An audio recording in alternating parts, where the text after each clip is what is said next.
শেখ হাসিনার পদত্যাগ করে পালানোর পর রাষ্ট্র সংস্কারের দায়িত্ব নিয়েছে ডক্টর ইউনূস নেতৃত্বাধীন অন্তর্বর্তী সরকার। শপথ নিয়েই এই সরকার স্পষ্ট করে জানান যে জুলাই হত্যাকাণ্ডে জড়িতদের কাউকে ছাড় দেয়া হবে না। আইনশৃঙ্খলা কাঠামো ঢেলে সাজিয়ে সেই দিকে এগিয়ে যাচ্ছে তার সরকার। ইতিমধ্যেই একসময়ের বাঘা বাঘা সব আওয়ামী নেতাকর্মী, এমনকি হত্যাকাণ্ডে সংশ্লিষ্টতা রয়েছে এমন ব্যক্তিদের আইনের আওতায় নিয়ে আসার কার্যক্রম শুরু হয়েছে।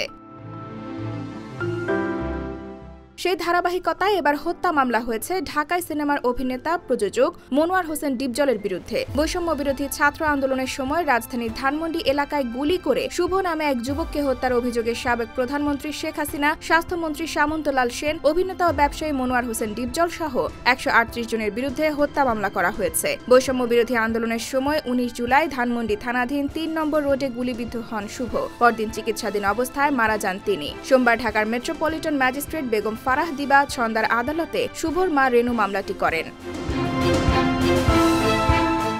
এতে বিচারক মামলাটি তদন্ত শেষে পুলিশ ব্যুরো অব ইনভেস্টিগেশনকে অভিযোগের বিষয়ে তদন্ত করে প্রতিবেদন দাখিলের নির্দেশ দিয়েছেন। এর আগে ১৯ আগস্ট ডিপজলের গ্রেফতারের দাবিতে রাজধানীর গাবতলীতে বিক্ষোভ মিছিল করেছেন স্থানীয়রা। তাদের দাবি, ডিপজল আওয়ামী লীগের সুবিধাভোগী এবং কোটা বিরোধী আন্দোলনে ছাত্র জনতা হত্যার অর্থ ও অস্ত্রের যোগানদাতা। এমনকি বাংলা চলচ্চিত্রে অশ্লীলতাকে মুক্ত করতে চলচ্চিত্র শিল্পী সমিতির সাধারণ সম্পাদকের পদ থেকে বহিষ্কারের দাবিও জানান বিক্ষোভকারীরা।